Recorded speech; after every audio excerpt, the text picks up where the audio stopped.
The show that became popular cause of strong woman. 大変恐縮なのです。 Cause of wak wak. My friend hates the slide.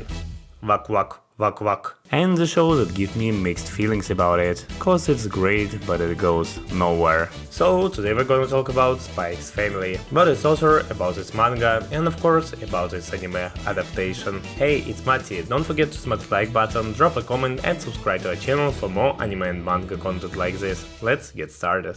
First, as always, we're gonna talk about the author Tatsuya Endo. Tatsuya Endo is a kind of creator whose backstory explains a lot about why Spike's Family feels so balanced. Part non-genre craftsmanship, part effortless comedy. He was born in Ibaraki on July 23, 1980, and debuted as a manga artist back in 2000. So by the time Spike's Family launched, he already had nearly 2 decades of doing a range of stories under his belt.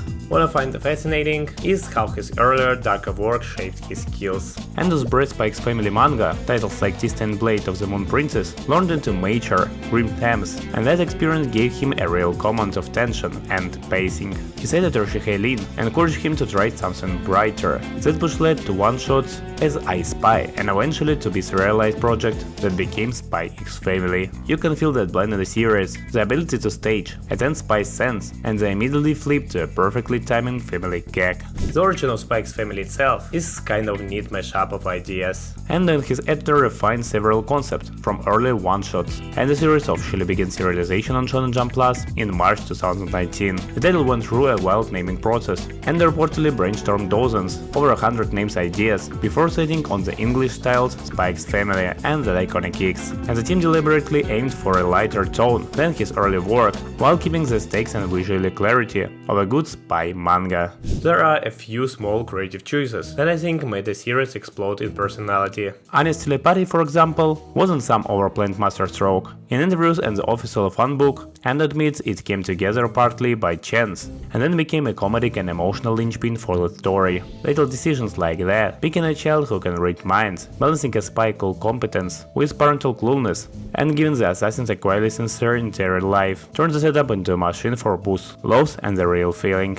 And the results speak for themselves. The series quickly won attention and awards after it began, gathering massive readership and critical recognition while growing into a multimedia hit. What I admire most about Endo is how he used solid, practiced craft, from strong draftsmanship to tight comedic timing, to make a concept that could have been an old gag into something layered, humane, and consistently surprising. That combination of background, editorial partnership, and creative risk-taking is why I think Endo is not just a talented artist, but a smart storyteller. Now it's time for the manga, the one that's great for both adults and children's. Honestly, Spike's Family is one of those rare mangas that somehow nails 3 very different tones at once. Spy thriller tension, ridiculous slapstick, and generally a warm slice-of-life family moments. Every chapter can flip from a calculated espionage setup to a tiny domestic beat that actually makes you care about those people, even though the whole family is technically fake. What really hooks to me is Anya, wak wak, wak wak. She's not just cute for the sake of it. Endo gives her the most hilarious and expressive faces, and those expressions do half the storytelling. Anya manages to steal every panel she's in, turning simple moments, like being dramatic in class or shaming for a snack,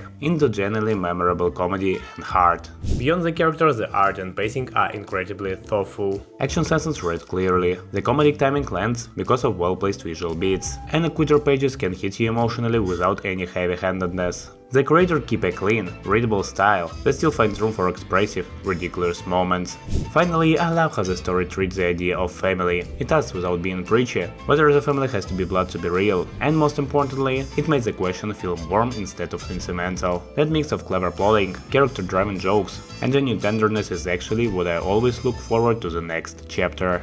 Yeah, it's great in every line, except only one thing. For the first time it not was that serious for me. Only when it gets Chris' linear arc, I was like, wow, now I finally hooked. It's not only kids' story anymore.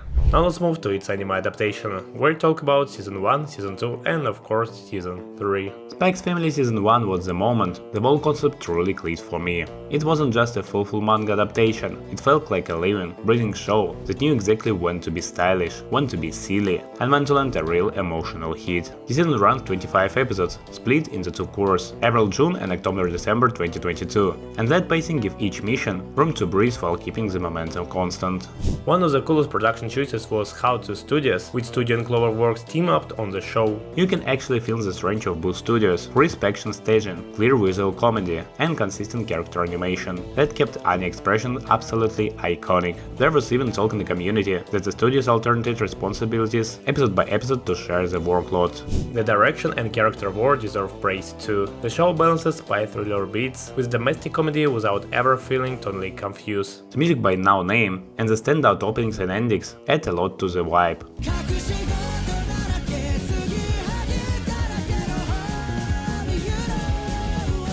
Giving big senses extra weight and turning small family moments into something genuinely warm. What hooked me most were the set pieces built around Anya's point of view. The show uses her perspective to turn spice cliché into laugh of loud jokes and heartfelt family slices. Every time an episode shifts for a tense operation to a tiny forged domestic scene, it lands because the pacing and timing are so sharp. That mix of stakes and heart is what made me rewatch episodes just to catch tiny visual jokes or background narration I'd missed the first time. All in all, Season 1 didn't just sell the premise, it sold the people inside it. It's stylish where it needs to be, goofy when it can be, and unexpectedly sincere when it matters. For me, that first season set the tone for everything that followed, and proved this world could be both blockbuster fun and quietly touching at the same time. And then Season 2 arrived, and for me it felt like the show setting into its groove, not trying to top the surprise of Season 1 so much, and deepen what we already loved about the Forgers. What excited me is that the same two studios, Wit Studio and Cloverworks, stayed on board, and the anime continued adapting a solid chunk of the manga, which meant more Eden Academy antics, more stellar star shenanigans, and a couple of bigger set-piece moments that actually pushed the stakes a little. That continuity in stuff and source material really helped the show keep a consistent tone while exploring new slices of the world. Visually and sonically, Season 2 keeps delivering. There were episodes that landed on bold directional flourishes. Even the opening sequence had notable creative names attached.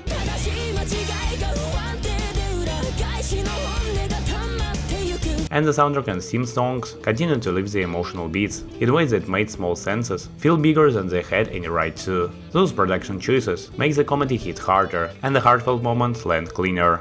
Narratively, the season is more school and character focused. A lot of the charm comes from how it minds Eden Academy for comedy and those quiet parental moments. To me, that was the strange and the limitation. The show trades some of the high concept novelty for more side plots and character vignettes, which means some episodes feel like comfort food, while others can seem a bit episodic. Critically, options split a little. Plenty of people called Season 2 delightful and praised sustained humor and heart, but some critics noted pacing issues and a sense of repetition compared to explosive debut. Personally, I found that the season quitter, character-driven slice made the Forgers feel even more like a real, even a dysfunction and secretive family, even if overall plot momentum slowed down at times. So in short, Season 2 didn't try to reinvent the wheel. Instead, it spotted the part of the show I already cared about Anya's chaos, the awkward parental rituals, the spy business moments that still managed to surprise and give me more reason to laugh and to care. For me, that's more than enough. And now Season 3 arrived, and felt like the show decided to dig a little deeper rather than playing the same hits. This season leans into bigger, slightly darker set pieces, while still keeping those warm Forge family beats. The trailers in early episodes tease more of Lloyd past, and a shift toward arcs that bring real action and tension. On the production side, Wit Studio and Cloverworks are still involved, but there are some staff updates this season. New director credit shows up in the listing, and the team swept in fresh creative names for certain roles, which you can feel in a couple of shots that play bolder than before. The season new themed contribution, an opening by Spitz and the ending by Little Sikuta, also give it a slightly different audio vibe. Pacing and structure have been the main talking points in the community. Some authors and fans expect 12-episode run, while pockets of the fandom point to a 13 plan. Either way, that number matters, because it changes how densely the manga arts get adopted. I've noticed episodes that jump from goofy Eden Academy senses to genuinely tense spy moments. Sometimes that whiplash lands brilliantly, other times it feels abrupt, and it definitely keeps me hooked.